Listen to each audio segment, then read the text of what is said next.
Do you have an inner Zelensky? If you're not sure, stick around for this episode of Dadages, and we'll help you figure it out. And also share with you why finding your inner Zelensky might be a great New Year's resolution for you this year.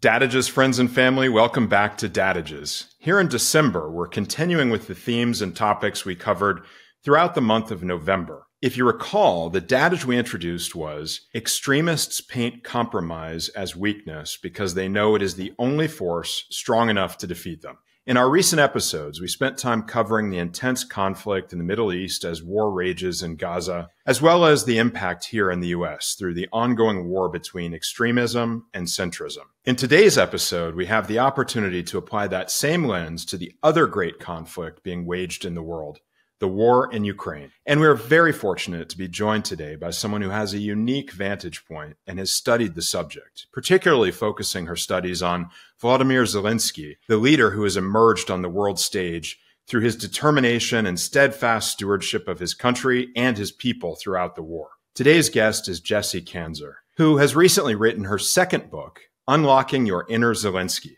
which we'll delve into today. As I said, Jessie has a unique vantage point. She was born in the former Soviet Union and left at age 8. In her prior career as an actress, she once appeared in a Zelensky film that was shot in New York City, and she has followed Zelensky, or Zay, as he is affectionately known by the Ukrainian people, ever since. Kanzer has written for the New York Times, USA Today, the Washington Post, and many other publications. I'm very pleased to welcome our second mom to appear on Dadages.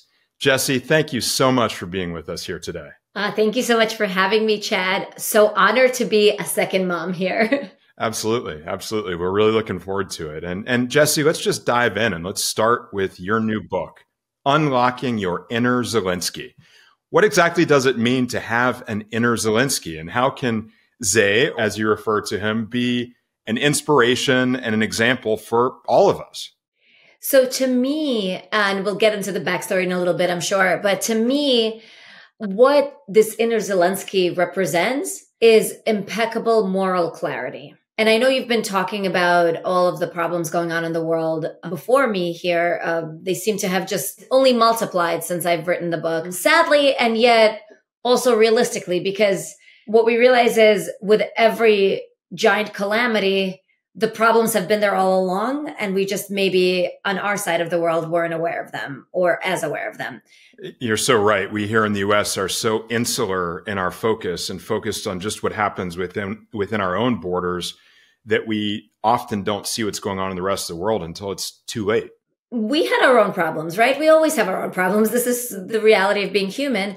And I think that as Zelensky rose to the world stage, I think that we've all been so unbelievably impressed by him because we lacked those certain qualities of leadership in our own leaders lately or for a long time, depends who you ask, I guess. But the point being that inner moral clarity, and I would couple that with humility, with the ability to remain human as well as this elevated leader, that's what I mean by unlocking your inner Zelensky. Yeah, it's really an amazing model for looking at leadership and, as you said, balanced with humility, humanity, and humor as well. Humor, absolutely. Absolutely. Let's remember the humor. I mean, this was a comedian, professional comedian. Wonderful perspective, and we'll get into it more. The dadage that we're covering today is about the power of centrism, which is really coming under attack these days from all sides.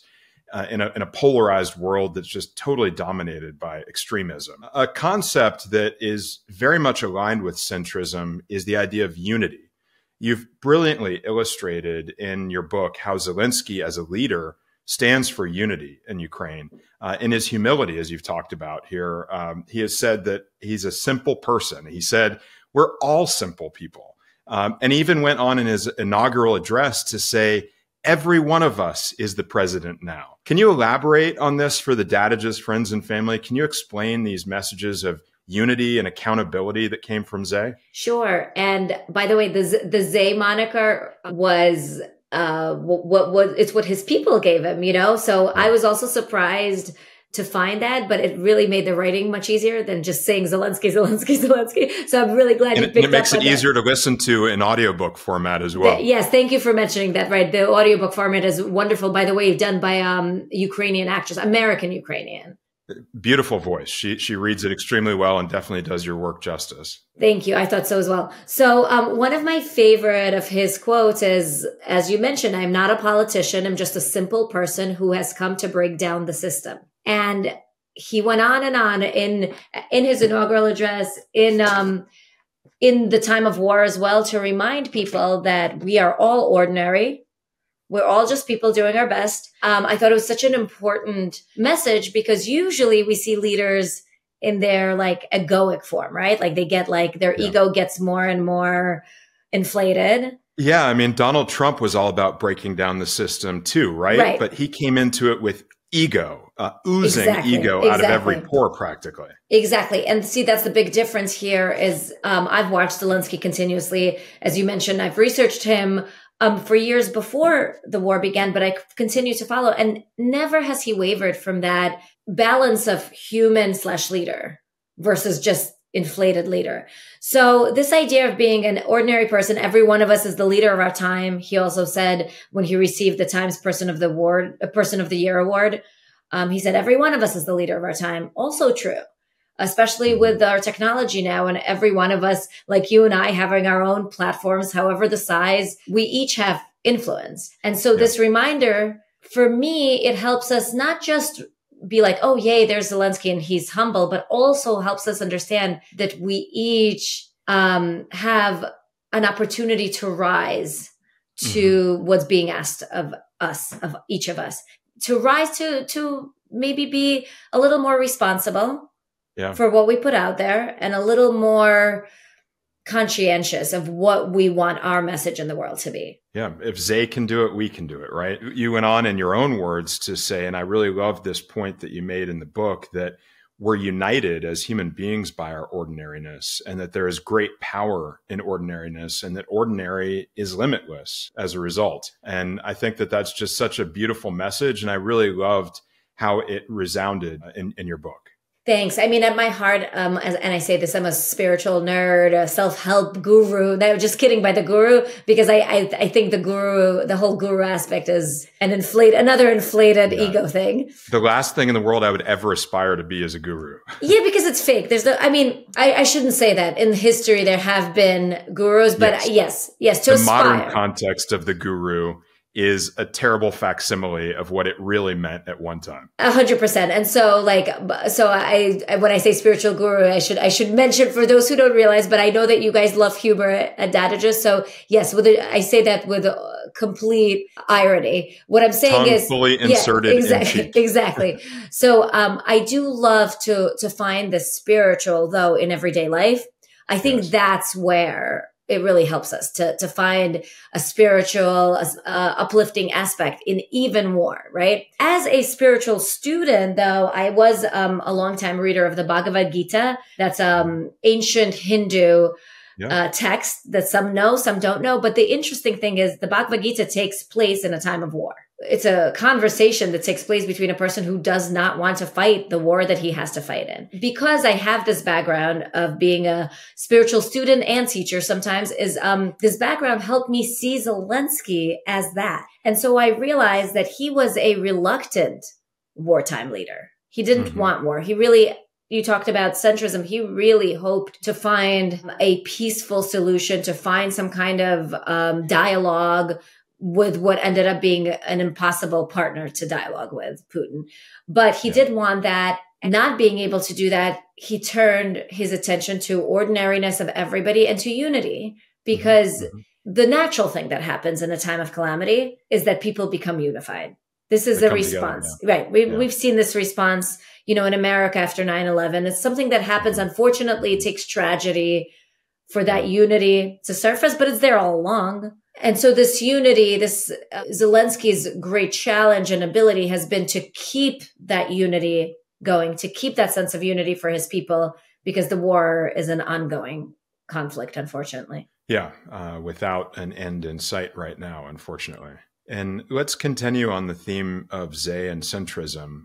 You talked about when Zay first took office in Ukraine, he was thrust right into the center of world affairs and politics. He was positioned between two extremely polarizing figures in the early days of his administration, Putin and Trump. But he was successful in maintaining this centrist perspective in those early days of his administration, as you were talking about. Can you explain a little bit about how you think he was able to achieve that? Yes, I watched that closely. I wrote a bunch of articles during that time so my first article I ever wrote about Zelensky was something like I was once in a rom-com with the Ukrainian president, or it was just in the days following his being elected president in Ukraine. Now, to backtrack, I was an actress for a long time, a actress waitress, actress tutor, a struggling actress.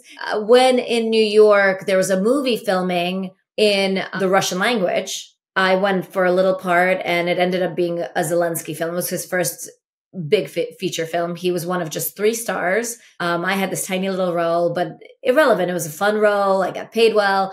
10 years later, he was the president of Ukraine. So yes, I started watching him then because it was a pretty huge rise. But as he became president, he was quickly thrust into our politics, and he didn't want to be there. If for those who don't remember, I'm sure most of us do, but just in case, I mean, his conversation with Trump was the topic of Trump's first impeachment trial. It was a conversation that in which questionably Trump tried to blackmail Zelensky and the Ukrainian people, the Ukrainian government, I should say, into investigating Joe Biden's son and his dealings in Ukraine. And so Trump would do that? That doesn't sound like Donald Trump.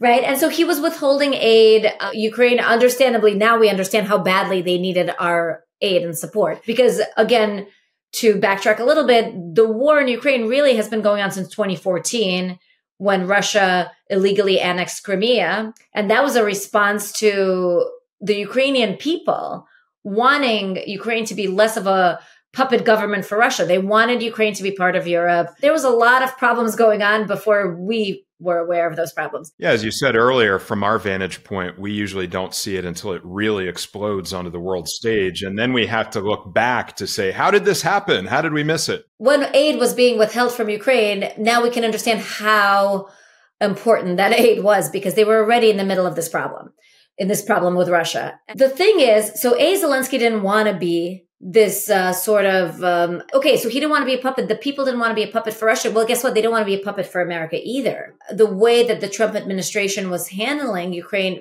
felt very much like puppetry, right? Like they had a use for it. It had nothing to do with Ukraine itself. It was about what Ukraine could serve in this larger picture for the Trump administration of winning against Biden, et cetera, et cetera. So he had said that. He's like, I didn't want, in interviews afterwards, he said, I didn't want Ukraine just to be a puppet in another government's play. I want Ukraine to be looked at as the country of value, which it is. And so this was his value, which he held on to. And being human, not perfect, just human, he was able to just kind of show his discomfort at the situation. If you ever rewatch the videos of him and Trump giving a press conference, he looks unbelievably uncomfortable. But he never played into it. He never said, he pressured me, he didn't pressure me. He didn't want to be a part of our problems and our game. And so he was able to stay true to what he was there to do, which was represent his people. Well, and now it's all kind of coming full circle, right? I mean, even in today's newspaper, you see stories about politics in the U.S. leveraging Ukraine as that puppet here domestically of, approving the budget and the foreign policy, and the money's going to run out to support Ukraine if Congress doesn't take action. What I'm wondering, and I'd love your perspective on it, is will Zay be able to continue to paint the picture of Ukraine being truly centrist in its nature defined by individuality, independence, limitlessness, in the face of this significant effort now here in the US to, again, repolarize the war in Ukraine and to politicize it. And we've already heard, I think, the groundwork being laid by Trump and the Republican Party that if they get back into office, there is definitely a threat to the support that's being provided to Ukraine because he has such an isolationist philosophy about the place that the US occupies in the world. What are your thoughts on, if you look into the crystal ball, how this gets maintained going forward? So I can tell you my thoughts on Zelensky. I'm pretty confident in that. I think he's going to continue to do what he's doing regardless of what happens. He's not going to just cater to one side of our politics. That's not going to happen. I'm also very concerned. You have just described the situation.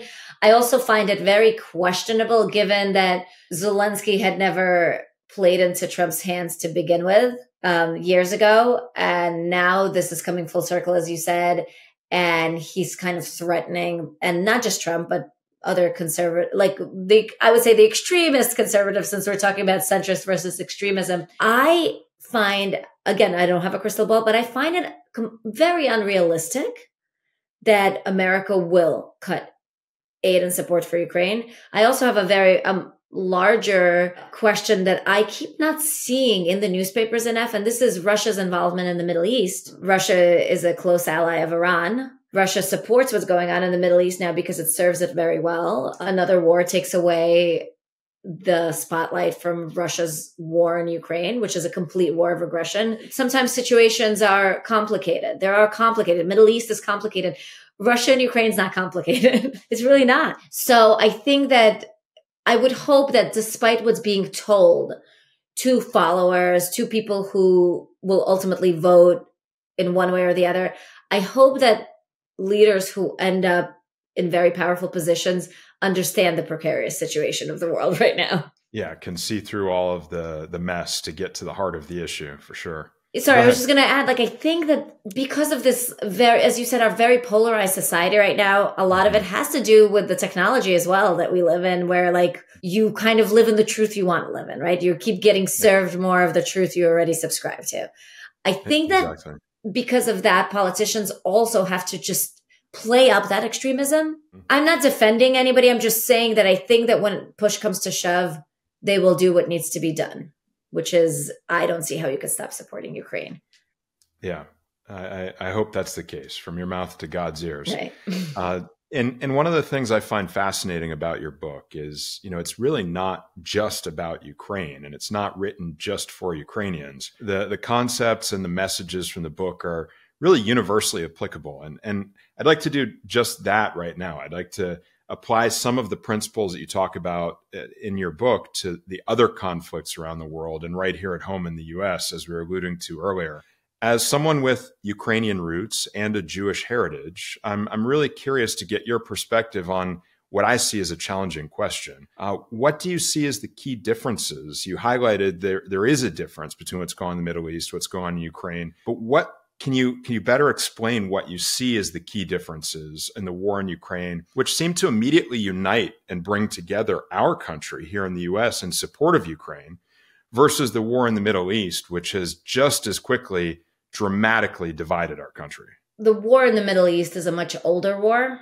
It goes back, maybe to the beginning of time. Who knows? Depends on what religion you follow. Certainly the beginning of recorded history. Recorded history, at least, let's say. Right. Time goes, that's a good point. Time goes way before recorded history. Once upon a time, we were all just cavemen and women. Right. My big joke for myself is, I'm a Ukrainian Jew. I'm also a Latvian Jew. I'm half and half. I was born in Latvia. So my joke, not funny, but my joke is, all I need is for a war to start in Latvia. And then literally every place I'm from is at war. So it's a weird legacy to carry. But I do have a legacy of war in my family history. My family are also Holocaust survivors. My grandparents are Holocaust survivors. I mean, everyone's deceased now. But so I have a very keen understanding of how, unfortunately, the Israel-Palestine conflict is badly PR'd. There's so little information that the average person, I think, knows about the history of Israel/Palestine. It doesn't matter. To me, the monikers are not that important. It's a history of a place on this earth. Right. Yes. has been a complicated history since our recorded history. So that's a major difference in that that place has always been one of contention in some ways, and yet of extreme importance to like every Western religion. The difference being it's an older conflict in some ways. The other difference being that there's an easy solution to the Russia-Ukraine war, a very easy solution. Russia just has to withdraw its troops. That's it. Russia has to just go back to Russia. Russia's big. Russia has plenty of territory. Russia basically just has to withdraw its troops from Ukraine. And the kindergarten solution. There's plenty of room in your sandbox. Stay out of mine. Exactly. And it's solved. Honestly, the problem's solved. There's more nuances, like, is Ukraine then allowed to join NATO? Is it not? There's nuances, but it's a pretty easy solution. What I've always known about Israel, I have a lot of family, have always had family in Israel, because my great-grandmother's siblings left from what was then not Soviet Latvia. It was no Soviet Union there, but it was just a shtetl in Latvia. They left to Israel, for example. That's on one side. That long ago. That's many generations ago. So I've always had family in Israel. Very complicated situation. I've always known about its complexity because I've been there many, many times as a child. It's a situation that's so complicated because people of different religions and ethnicities lay claim to it, should be able to live there. In my opinion, one side, again, not under the current government, there's governments that are problems, but I think that one side would be willing to do it. And maybe the other side, the people would also be willing to do it. But again, at that point, the Hamas being like a completely autocratic organization is not giving, basically people right now don't have the chance to live in the peace that hopefully one day they will. And that's a complicated situation as opposed to Russia, Ukraine. For sure. And let's now look at that same lens and apply it to the conflicts that I've been discussing here in the U.S. And you talked a minute ago, the point you made about the Russian invasion truly united Ukraine. There's nothing more uniting than a common enemy. But I don't know that there's any common enemy or any specific issue that I feel like could ever bring the United States together in total unity today. I don't know that we have that common enemy out there, or that we would rally around any fight that might happen here in the U.S. in this day and age. What's your view when you look at the U.S. through this same lens that you're using to look at Ukraine? Do you think that there is a grand uniting force out there that could exist for our country? Look, I know, an easy question, right? No. It's, I just keep thinking, and listening to you, and it's the truth. You're saying it. This is what happened because this is how it happened. I would love for the human race to evolve beyond needing a common enemy to come together. That's my great hope. I just want to say that. I mean, is there a way for us to unite without a common enemy? That's another question. I mean, that's in some ways a bigger question, because in Ukraine, there's an enemy. For Israel, there's an enemy. And for the Palestinians, there's an enemy. How's that working out? Even in Ukraine, yes, there's an enemy, but could they keep that sense of unity and this drive going without that enemy? I would hope so. We'd have no way to answer that. Last equivalent we had here in the United States may date all the way back to JFK and the space race. There was an enemy there. The enemy was Russia. We have to stay ahead of Russia. But it was toward a noble pursuit in my mind. It was towards scientific progress and exploration. It's always great to have some sort of motivating force to get you off your butt and get in gear. But I like I said, I just look at today and I wonder what that could ever be that could actually bring all of us together. So honestly, then my answer is probably similar to yours. That I don't think there is that right now for us. I mean, look, you would think the pandemic would be that, for example. Yeah. But it was not. It was not. It was not. It became even a more divisive force rather than us coming together to combat it. I think that we are so divided that we're so divided, right? So whatever it is, this major problem globally will just divide us more. This major health problem will divide us more. Where are we all going with this? It depends on who you ask. Again, as I've mentioned, I'm a spiritual nerd, so I do listen to, channeled wisdom. And there's some stuff that's very hopeful to me that makes sense whether you believe in all the spiritual mumbo jumbo that I do or not. And that is that we are evolving. My husband, for example, is a big history buff and loves the history of war as a whole. And as much as I find that not interesting to me, I find that very helpful because he reminds me that humans have been at war since recorded history. And I bet before recorded history, we've always been warring. And in fact, we are evolving in where we don't just war without thinking, where at least we think, or we mourn, or we grieve the situation. We don't just, people used to war without thinking twice, and that's just how it was. If we look back, we can actually see our evolution and improvement with food security on a global level. So if we're evolving, so this is the if we're evolving as human species, as a species, then isn't it natural that right now at this point, we freak out and run to our corners? Oh yeah. Change is difficult. Right. So before hopefully an eventual step forward where we can unite, but I don't know what that looks like. But that's where I hope that we are managing extreme, complicated, and speedy change.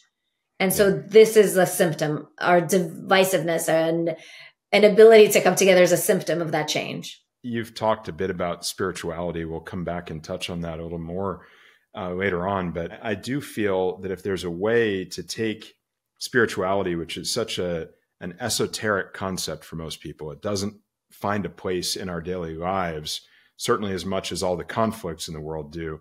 But for instance, we had Steve Farrell on Dadages, who's a member of the Friends and Family, and he spoke about the new universal dream and this massive movement that they have worldwide to find this common ground and to find ways to connect all of us together and to recognize and empower and grow our oneness. And you had a whole chapter in your book entitled Be the Link. And I loved that name of that chapter. And I think at the end of the day, maybe that is the only answer we have in front of us, is to find a way to tap into spirituality as a mechanism of us finding unity without conflict. And by the way, Unlocking Your Inner Zelensky was born out of this idea of spirituality not being tangible for people. So I was so moved by the amount of support and love outpouring for this guy who kept saying, I'm just an ordinary guy. And, because I'd studied him for some time, I was like, okay, I'm going to break down what he's doing that makes all of us be like, wow. Or at least a year and a half ago, everybody was awed by this person, his bravery, his moral clarity, etc. And so I decided to break that down because it is tangible, actually. It's like what you said, that what we can do is what each of us has in front of us to do. So that's different for you than for me, but we can each do it. Well, let's do more of that right now here, because I want to take some of these lessons and help our friends and family apply them to their own lives. Let's bring us back down to a more individual ground level perspective. I don't know about how you spend all of your time, but I'm guessing that, like me, you're not leading a country during wartime. I imagine that's also true for most of the Dadages friends and family. So how can we all take the lessons and the inspiration that we can obtain from Zelensky and apply those things, as you said, to the everyday challenges in our own lives? We are not, for the most part, most of us leading countries. I would venture to say 100% of your listeners are not leading war-torn countries right now. Probably a good estimation. I think those folks are busier than us. Maybe they don't have time to listen to us, and that's okay. I also wouldn't want to be them right now, is the truth. That's not my calling. But each of us has a calling, and each of us has goals. And even if we don't have goals, we're usually looking for goals. I know I think back to myself in a time of being lost, and I still was looking for some roadmap. And I think that in Unlocking Your Inner Zelensky, I tried to do this, but I just followed the roadmap laid out by this one person. However, because I've studied spirituality and have been the student because of my own needs, there are similarities in his roadmap and many other people's roadmaps. And so some of these things that I think could be helpful for anyone, envisioning your goal, envisioning what it is that you want. And I don't mean visualization. That's one thing I like to do sometimes. That's not what I mean. I mean envisioning, like actually figuring out what it is that you want to accomplish, remembering the why of it, because that's one thing Zelensky's very good at. He always comes back to the why. People ask him, well, aren't you tired? How can you keep doing this? Aren't you getting tired? And he simply says, I can't do worse than my people. I don't have the permission to do worse than my people. My people are tired, but they keep doing it, so I have to keep doing it. So his why are his people. So for me, it's always important to remember your why. And I think that we can all use that as our roadmap. I also believe an important thing that I learned from Zelensky, and I use myself now, is coming from a place of service. So how can you use your talents or your abilities or your training, whatever it is that you're trying to create in your life? How can you do that, but from a place of service? So that's flipping a little bit of not what's my goal, what's my business goal, it's like, how can I use everything that I have and everything that I want to accomplish? How can I use that to serve humanity, to serve the world, to serve my family, to serve my community, whatever it is, whatever you're trying to serve? And I know that's something you mentioned in this idea of oneness, of coming together. That idea is an idea of service. And there's a service chapter in the book as well, as you know. And then one of the other lessons is staying humble. Staying humble sounds easy, and it's easy when you're on your way up. I think staying humble becomes way more important when you get closer to the top. There's different challenges, right? So in the beginning of our journey, the challenge is to remember our limitlessness. This is where it's hard to see the big goal and yourself accomplishing it and how you can do it. It's hard when you're in a kind of a rut. I'm talking from personal experience here. It's hard to imagine your success. But then as you get closer to that top, to that success, it's harder to remain humble. And I think if we can balance both, our humility and our limitlessness at the bottom as well as at the top, I think we'll serve humanity quite well. That's a beautiful perspective. And I feel like in today's day and age, it's such a roller coaster ride as well, because we build up our heroes and then we tear them down. Right. And that emotional cycle that's carried out both at the personal level and in public, in full public view, through the way not just people's reality, but their persona is being built up and then torn down again. If you're not staying humble, don't worry, somebody else will make you humble very quickly. Yes, of course. And unless you're a complete psychopath, I'm not going to name names, like you'll feel like crap about yourself at different points in your journey. That's okay too. That's one thing that Zelensky doesn't put forth in his leadership because he really can't afford to right now. Maybe after wartime he can. He really can't right now, and that's understandable. But he's been asked in various interviews, like, well, do you feel down or do you feel? And he's like, yeah, but not for very long. This is where humor serves me. Like this is where, if you can't laugh, what's the point? He says, because we all have different tools. It's understandable why humor is his tool. I mean, he used to do skits where he played the piano with his genitals, seemingly. He knew how to be low-level funny. And I think that's really important. Base humor. Yeah. Yes. And it's important in difficult times. He also said at one interview, which I thought was so funny, he was like, I put on AC/DC and I exercise. He's like, I like to listen to AC/DC. This is one interesting and slightly vain fact, but I'll just bring it up. Like we watch him and he's in these army tees since the beginning of the war, and he's looking pretty good. Like he's looking like a person who still takes care of himself. Yeah. He's not wasting away or getting super chubby Right. You see that he continues to exercise, and he says that in the interviews. People ask him, he's like, yeah, you can't. So I thought he was a great example in a way that maybe doesn't get like that much airtime in the media, but like, okay, what a great personal lesson to keep the self-care going even in the hardest times. For sure. And speaking of self, I'd actually like to take some time now and shift our focus to you, Jessie. I want to understand my favorite topic. No kidding.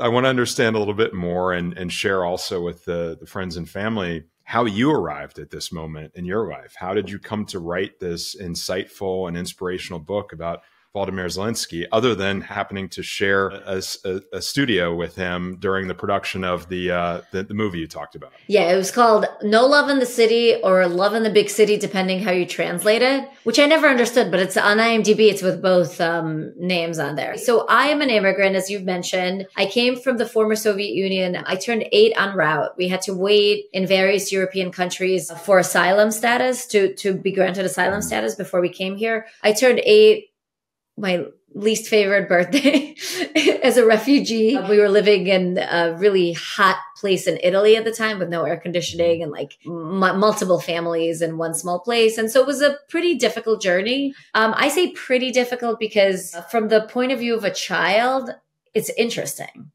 versus difficult. And I try to hold on to that. Experiences, Exactly. I try to hold on to that mentality of a child because the difficult monikers that we put on things, that's like a very adult label.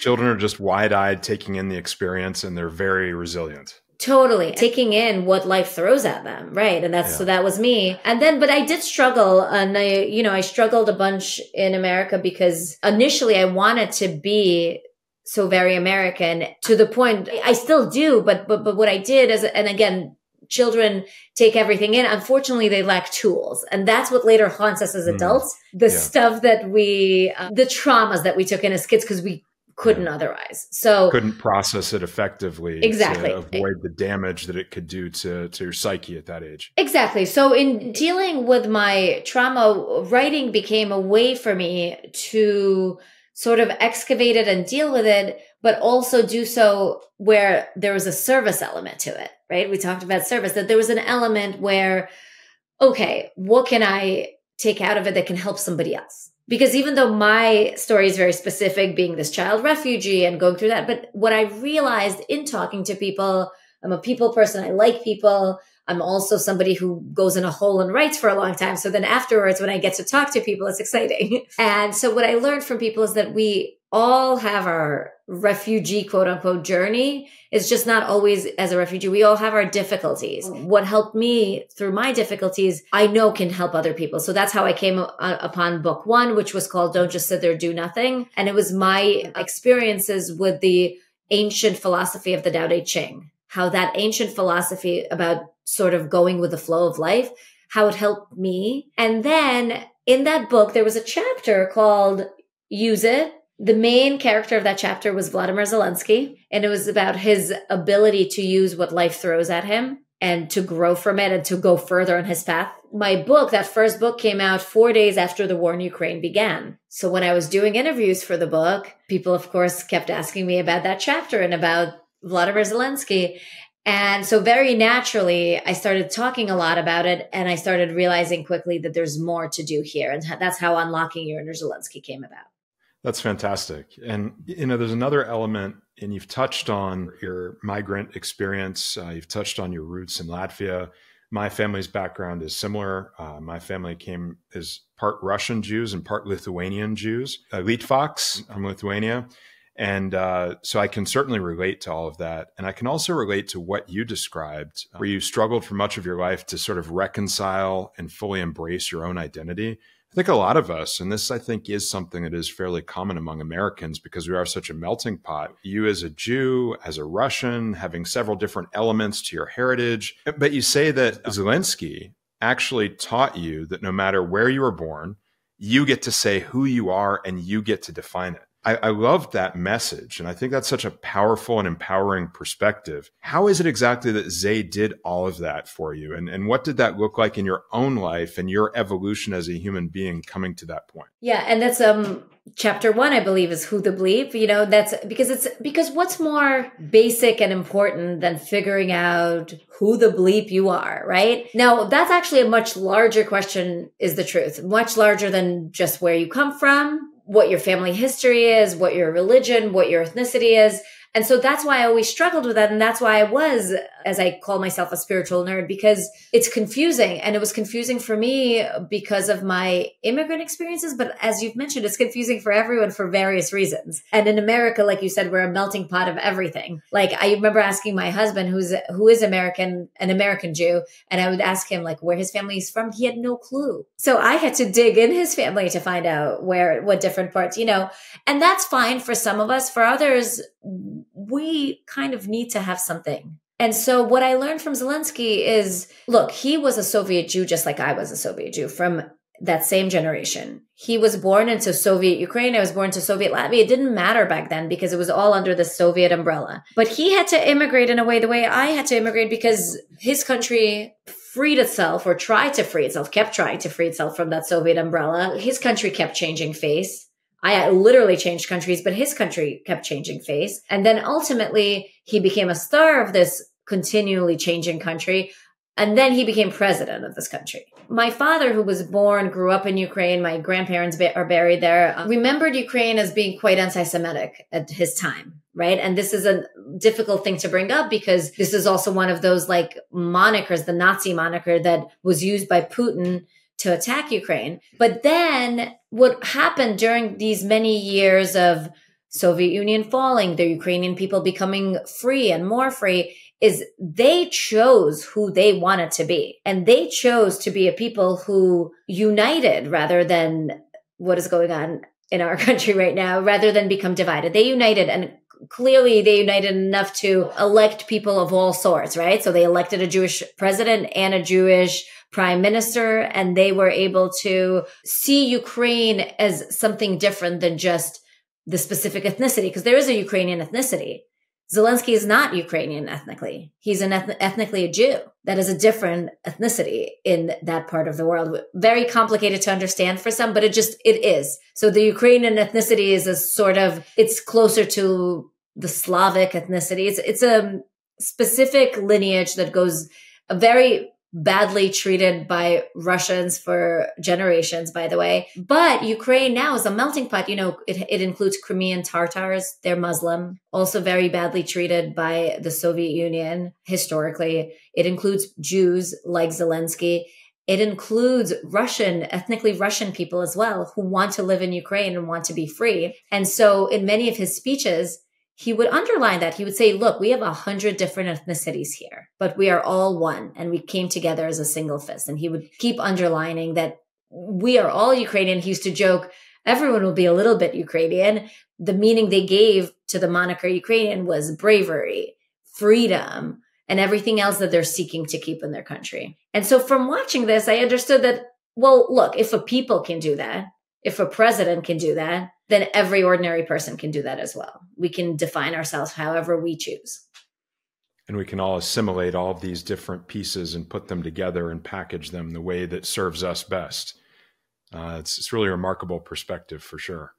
Can I add one more thing to that? I think it's important right now, actually, because you were talking about the divisiveness, right? Mm-hmm. Unfortunately, what divisiveness does is it puts us all into our various boxes. So here I am in the Jew box, and someone else over there is in the Muslim box. And then we sit in our boxes. Then we have our enemies. And one of the things that I did learn from Zelensky that I talk about in this chapter 1 is I thought about all the different things that make me up, like that on a molecular level, right? Like this ethnicity, that ethnicity. And I realized that, but ultimately I'm a citizen of the world. And so when there's these big conflicts that are very painful to all of us, we all have our generational trauma and we all have our stories. And I have to always remind myself, and that helps me get myself out of the box, that I'm actually a citizen of the world. That's what I chose. That's also kind of what I lived, but that's what I choose ultimately.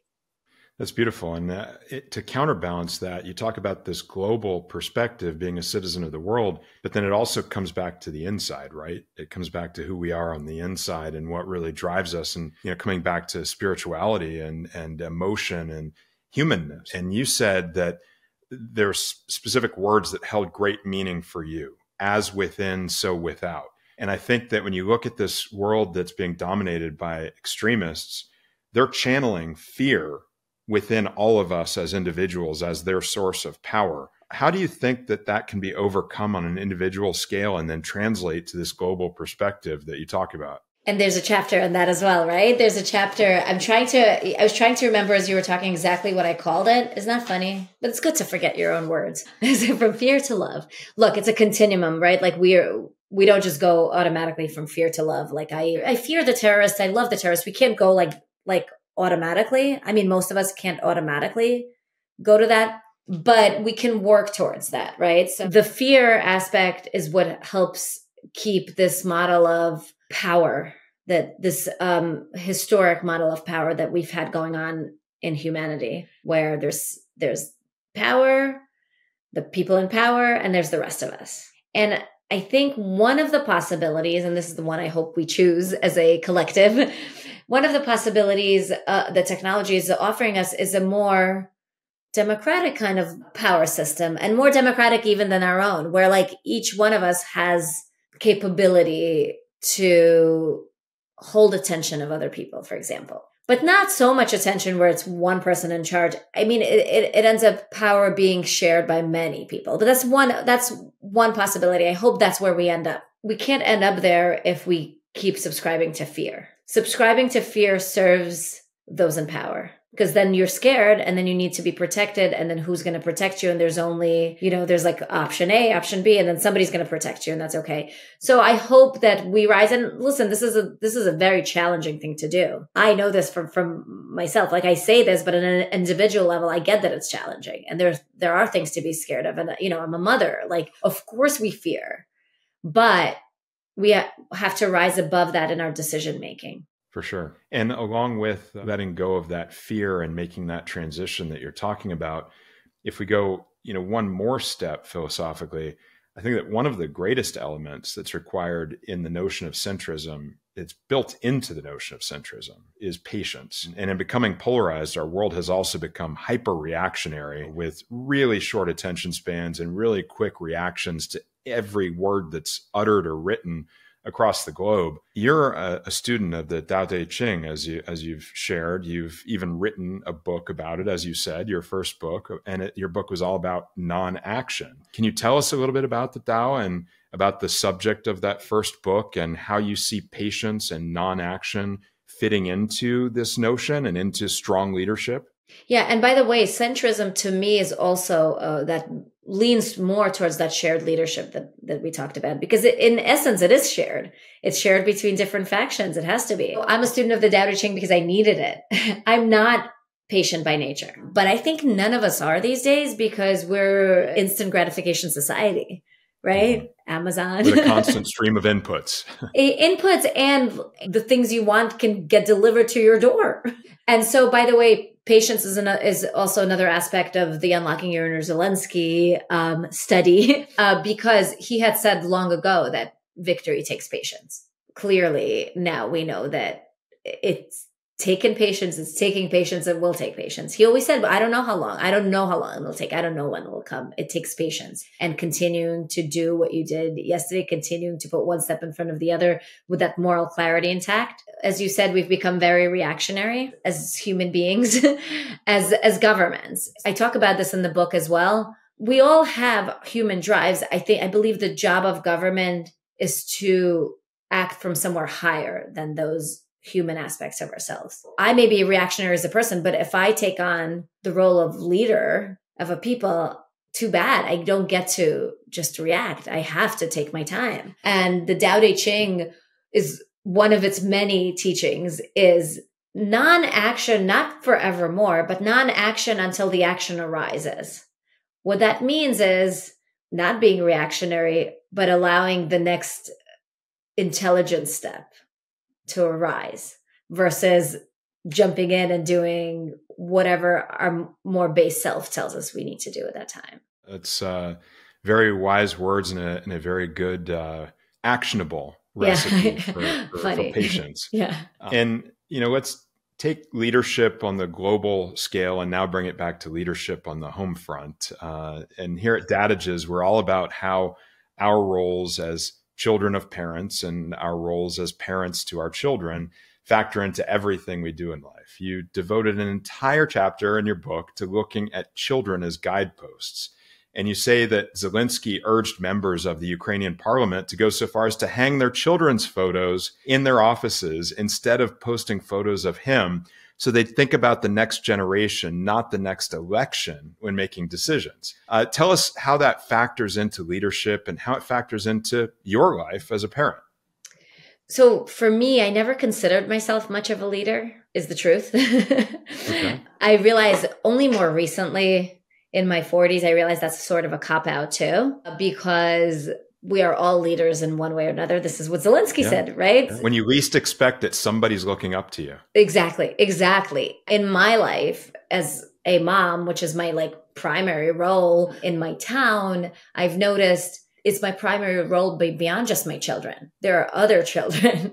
There are their friends and the neighborhood children. And I have relationships with these children. Some of them think it's cool that like, you know, I write books because I do some stuff at the library. Like I do, when my book comes out, I do certain events or whatever. And there's my pictures on there.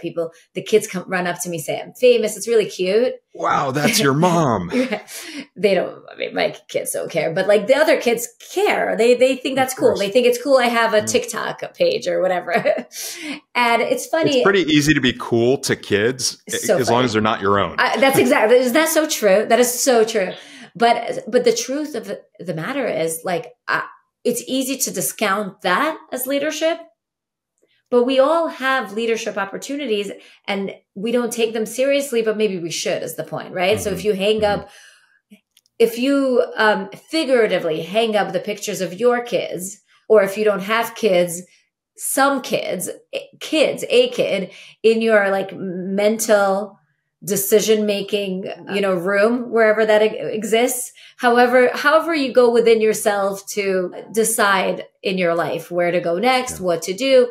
If you just factor in children, and I think we as parents do that naturally, we really do for the most part. Most of us do it. I'm not going to speak for all parents. There's some shitty parents out there too. But I think that we try to figure our kids into our decision-making.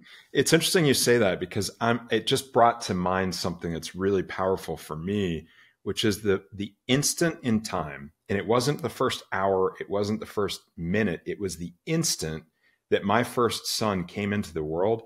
I felt this overwhelming feeling that everything I ever wanted for myself, I now just wanted for him. And I think that is that strong feeling I had in that instant is, I think, what you're describing. That is so beautiful and so true. It is so true. My daughter is a gymnast. My older one is a competitive gymnast. I was a competitive gymnast in the Soviet Union, and my parents, we had to leave because of many circumstances that I think are pretty obvious now. And then I never got a chance to really do that again. And I never pushed my kids into this because it's hard. It's hard on the body. It's hard on the mind. It's hard.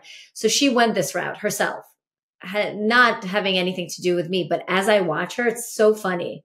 As I watch her at the competitions, I have this feeling that she is living my unlived dreams to a degree.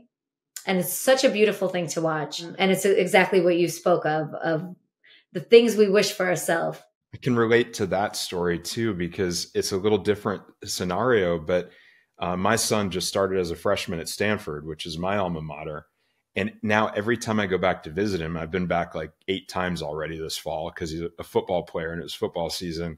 But every time I'm there, I'm having this like dual reality of seeing and experiencing what he's doing in real time as it's happening, but then thinking back and having memories triggered in my own mind of my own experiences that align with what he's going through right now. How interesting. And I think they'll do better than we did. Not that I'm saying, I'm not judging you. Without a doubt. Yeah, without a doubt. He's been there for about 12 weeks and I already know he's going to be a better Stanford student than I was. So yeah, that's how I feel. You're so right. That's how I feel about my kids too. But then in that case, we're doing our job. We're doing our job, not just as parents, but as part of the evolving human race then we're doing good. So there's something that you mentioned in your book. I heard it and it was kind of just a one-liner, but I really latched onto it, even though you didn't go into a lot of detail about it. And I'd like to see if we can go into a little detail here, because I have a thought and a theory, and I want to see if it plays out. You talked about a story that you tell your children about a toy who didn't know who he is or where he belonged. And to me, this jumped off the page, even though I wasn't reading it. Figuratively, it jumped off the page when I heard it, because it sounded like an allegory in many ways for your own journey through life and the journey that we all find ourselves taking together in this world where people are trying to force us into the boxes they create, as exactly you said a few minutes ago, and the polarizing labels and definitions that they want us to take on in order to shore up their own bases of power and control over our lives. Can you share just a little bit more about this children's story with me and the rest of the friends and family? And do you also see that story as such an allegory as I'm thinking about it? I see that story as an allegory for myself, but thank you for reminding me, because it's so easy to get insular into yourself. that it's actually an allegory for most of us. And if you're a person who feels like you belong always, then like, please, like that person needs to tell us how. So this story is about Cheburashka, and it was a cartoon. It was a song, and it was a plush toy that got sold. My kids have a couple. So it's this, Cheburashka was a stuffed animal, a fuzzy stuffy that had giant ears and a cute little face, but it looked like many things, but wasn't any particular one thing. In the cartoon, the way it goes is they just didn't know what to do with it. So like, do we put it in the teddy bear section? So no one knew what to do with it. For a while, it lived in a daycare center with kids. It was so happy in that daycare center. Kids played with it regardless of not knowing what exactly it was. And that's in that daycare center. It found a friend, et cetera, et cetera. So it was the happiness of this toy of Cheburashka came not from knowing exactly what it was, but from defining right? So it became this toy that brought joy to children. And it became a toy that was a really good friend to its friend, the alligator. So it was a very actually moving story that I still carry with me. And I would sing them the song from this story. So yes, it was in Russian. We won't ask you to sing today. Oh no, I'm a bad singer. Let you off the hook for that. Oh, good, because I'm not good at it. The story definitely, it's interesting. It's one I carried out with me from my childhood in the Soviet Union. And as I immigrated and as I came to America, and it surprised me myself that that's the story I would tell the kids. And that's the story, that's the song I would sing. But it stayed with me because it's a good story. Well, it doesn't surprise me. Like I said, I see the connection. I see how much it relates to you and to everything that we're talking about here today. And as we keep our focus on the kids for a minute, you've shared great messages that we as adults can embrace and absorb and relate to, and talking about helping us find our own inner Zelensky. Is there specific wisdom and advice that's come out of your study that is that like one most valuable piece of advice that you feel like is right-sized, that you can pass it along to your own children, or so the go-to advice that you think the Dadages friends and family should take away from today and be able to provide to their children? I will give a piece of advice for the Dadages audience, because I have some great advice for parents that came out from this. And it's in the book as well. There's more of it in the book, because Zelensky spoke himself of how his family is even more of a democracy than his country. And he talked about this freedom that he values in his family, but also, so we think of freedom, the way I always thought of freedom as a parent is like, letting my kids make their choices, letting them have their way. I thought as like freedom, letting them, but actually the way he explained it is it's a sort of respect for your children, because he was asked like how much of the truth of what's going on do his children know? And he said all of it. Look, that depends on the age of the children. Clearly, you as a parent decide what is appropriate for them and what is not. But in studying Zelensky, I've become much more, I've started to safeguard my kids less and hand them the truth more. And it's my job to figure out how to do that in an age appropriate way. But I don't shield them from the truth anymore, because I realized that part of the freedom is giving them the truth. And so that's more for the parents, and it's a challenge, but I've seen the beauty of it, and I've seen it work. My kids are quite young; they're 9 and 7. And then for kids, I mean, we talk a lot about, because I now talk to them about the truth, and because I was working on this book, and because Didi, their grandfather, is from Ukraine and would always have the Ukrainian national anthem playing when we would enter his house. They have an understanding, sadly, of war and all of that. They have an understanding of the things that I respect in Zelensky a lot. I think that I've been trying to continually relate to them some of those aspects. So one is bravery. What does that mean? How do you be yourself in the face of pressure? Or how do you stand up to forces that where it's easier to just not stand up to? And so we talk about that. And we talk about kindness a lot. A lot of it is about kindness. That's what humanity is, right? That's what humanness is. This understanding of you're not better than anyone. You don't need to be better than anyone, but you need to remember how great you are, and also to see that goodness, or to look for that, at least to look for that goodness in others. Well, that's beautiful. Thank you for sharing those messages and helping package them in a way that those of us that are parents can help deliver them to our children as well. And as we wind down here today, I want to come back to a couple of things. One is I want to make sure to provide a strong recommendation to the friends and family that they seek out your book. Can you let everyone know again the name and exactly where they can find it? Both of your books, actually, because I'd love to make that available to the friends and family. Sure. So both my books are available everywhere books are sold: Amazon, Barnes & Noble, indie bookshops, wherever books are sold. But all of that information lives on jessiekanzer.com. That's JESSIEKANZER.com. Both of them are available in Audible, in audio versions, or from Libro.fm, I should say. That's the indie audio version seller. And actually, my first book, I narrated myself. So that's interesting. The second one was with a bigger publishers from, St. Martin's, and they work with professional.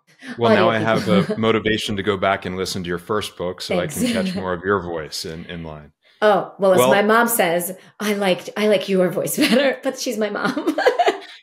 She's obligated to say that. She is. But I imagine it stacks up quite well. I can't wait to I love my narrator, as you said, for Unlocking Your Inner Zelensky. Actually, really quick, I want to say it ended up that her now husband, was a cinematographer back then, just a camera operator on that film that I was on, the set that I was at with Volodymyr Zelensky. That's incredible. Yeah. And it's a good place to finish up because speaking of comedies, one of the things that we really try to embrace here at Dadages is the power of humor. And no matter how bad things can get or how serious the topics are, I think it's a really important element of life. And in fact, I saw that Zelensky was interviewed by David Letterman in December of 2022. And Zay said, "The times are tough, but people keep joking." Yeah. and you talked in your book about how critical a role humor has played in his leadership. Can you, just as we wrap up, expand on that just a little bit? And then afterwards, I'm giving you your opportunity to participate in the great tradition here at Dadages of telling the really bad dad joke or mom joke in this case. I watched, by the way, that interview with David Letterman. Really fun for anyone interested. But, all of Zelensky's interviews are fun because I have not seen him, even if it's just a second. I mean, in the first days of the war, even if it's just for a second, he will bring that light in. He will bring that light of humor. And that's what humor is to me. It's light. It's the light. And if you can't bring that in, then you're really doing a disservice to yourself. If you're alive, you deserve to have some light in your life, even if you're living through the unthinkable. And so that's what humor does. And that's why it has such a long history of coming from the toughest of times. It's amazing that humor and truth are both such forms of light, and you put them together and you kind of have the full spectrum of humanity. And really good humor comes from very high intelligence. That's what I always think. Well, then share yours with us. Oh, mine's bad today. Please don't judge my intelligence. But I thought of one, and I Googled dad jokes because I know your tradition, but I didn't like them.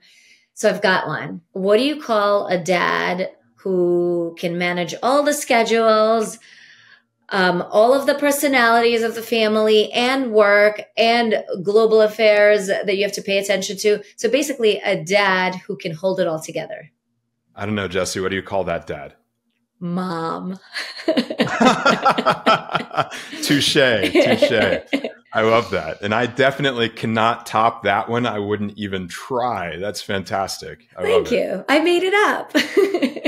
Amazing. Well, I now know to look out for your next book of jokes coming out around the corner. Always. Well, Jessie, this has been absolutely a treat. It's been a pleasure. It's been very informative. We'll put links to your books in the on the Dadages website, and we'll very much look forward to continuing to follow your great career and obviously continuing to follow what you're following as well, Zelensky and Ukraine and how things evolve from here on that side of the world. Thank you again for your time and for bringing your light to us. Thank you so much, Chad. And thank you for the opportunity, because without the opportunity, I would just sit in my own room and keep all my light to myself. And your cat. And my cats. You only saw one of them. My multiple cats and kids. Beautiful. I'll remind the rest of the Dadages friends and family. Dad may not always know what he's talking about, but he sure can sound like he does.